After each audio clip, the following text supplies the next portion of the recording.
Pumunta nga kami sa murang bilihan ng mga hayop. Yung totoong mga hayop ha, hindi mga asal hayop.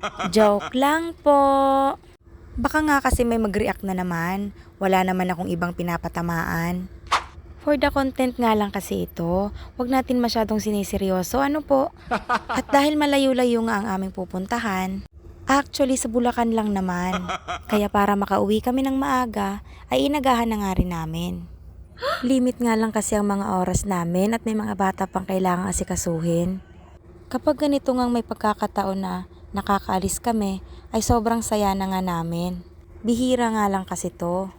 Alam ko yung may mga anak na makaka-relate dito. Wala namang masama siguro. Yung paminsan-minsan, mag-date kayo. Wow, sana all. Maya-maya nga'y nakarating na nga kami. Dito nga pala to sa may San Miguel, Bulacan. At dito nga ang una naming pinuntahan. At alam nyo ba kung anong meron dyan? Mga manok panabong lang naman. At sa bandang unahan nga ay narating na namin ang grotto. At legit nga, sobrang dami nga ng hayop dito. Alagang hayop pala. At sobrang dami nga rin ng tao.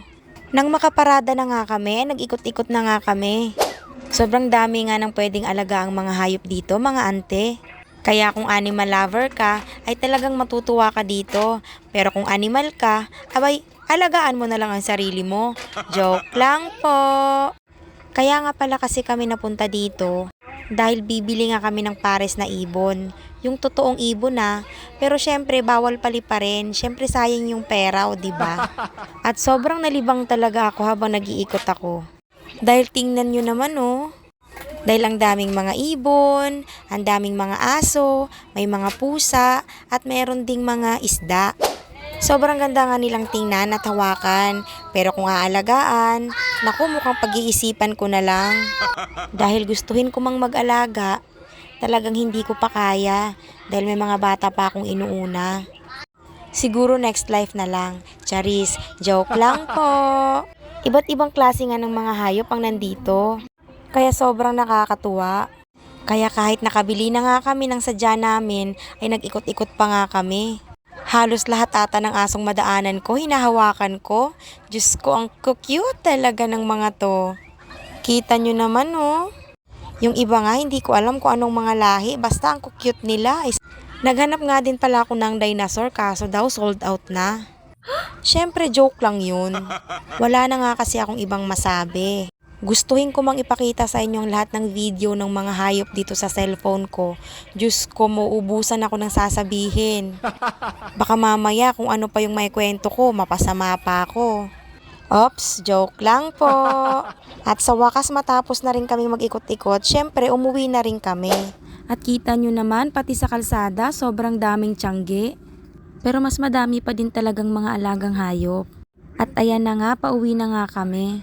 Pero bago ko nga tapusin to, ay kukwentuhan ko muna kayo. Wow. Ang kwentong ito ay tungkol kay Juan, kay Pedro at ang ahas.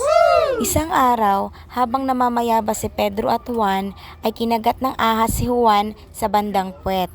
Sabi ni Juan, "Pedro, kinagat ako ng ahas sa puwet." Sabi ni Pedro, "Sige, wag kang mag-alala, tatawag ako ng doktor."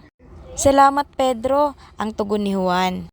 Nang makausap na ni Pedro ang doktor, tinanong niya ito, "Dok, nakagat po ng ahas yung kaibigan ko. Ano po ang dapat naming gawin?" "Sipsipin mo yung sugat para mawala ang kamandag." Nang makabalik si Pedro kay Juan, tinanong siya neto, "Pedro, anong sabi ng doktor?" Sumagot si Pedro, "Mamatay ka na raw." At dito ko na nga tatapusin ang aking kwento. Maraming salamat sa inyo. Bye mga auntie!